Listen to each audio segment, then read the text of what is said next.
ભરૂચ જિલ્લાના જંબુસર નગરમાં મૈના લીમડા પાસે આવેલી પાણીની જર્જરિત ટાંકી હવે મોતનો મિનારો બની ગઈ છે અને તંત્ર તેની સામે આંખ મીચામણા કરી રહ્યું છે। 300થી પણ વધુ નિર્દોષ વિદ્યાર્થીઓના જીવ જોખમમાં છે। શું કોઈને તેની પરવા નથી તેવા સવાલો પણ ઉદ્ભવી રહ્યા છે।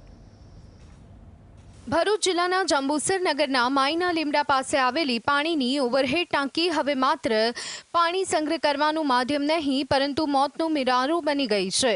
આશરે 60 વર્ષ જૂની આ ટાંકી એટલી હદે જર્જરિત છે કે તેમાંથી પોપડા ખરી રહ્યા છે।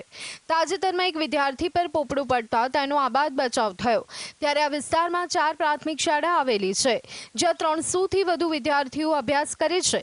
તેમના માથે સતત મોતનો ખતરો ઝઝૂમી રહ્યો છે અને નગરપાલિકા હજુ પણ ઘોર નિંદ્રામાં છે। स्कूले आता तो 10:30 वागे तो बहुत मोटू पोपलो पड़ेलो ऊपर थी तो मां पाए पड़े तो हूँ बची गયેલો ऊपर थी પડતેલો તો હું બચી ગયો। આ બાબતે તમે સ્કૂલના શિક્ષકોને જણાવ્યું? હા। તો શું કીધું સ્કૂલના શિક્ષકોએ? કશું નથી કીધું।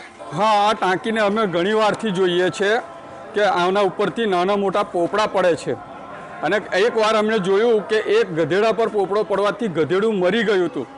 એટલે આ બાળકને તો જીવ બહુ નાજુક આવે, એના ઉપર નાનો પોપડો બી જો કદાચ પડે તો જગ્યા પર સ્થળ પર મૃત્યુ થઈ શકે એવું પોઝિશન છે।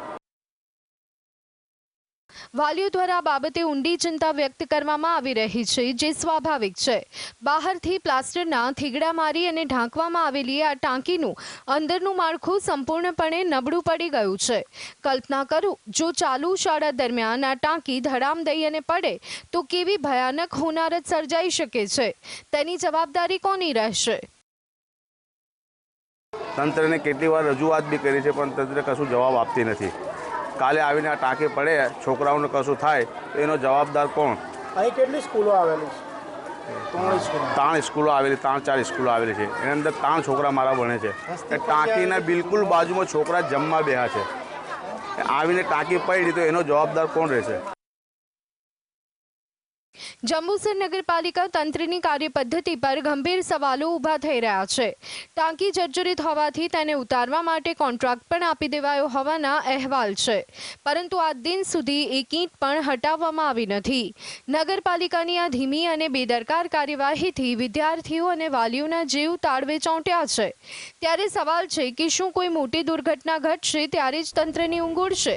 જપન શાહ, GSTV, જંબુસર।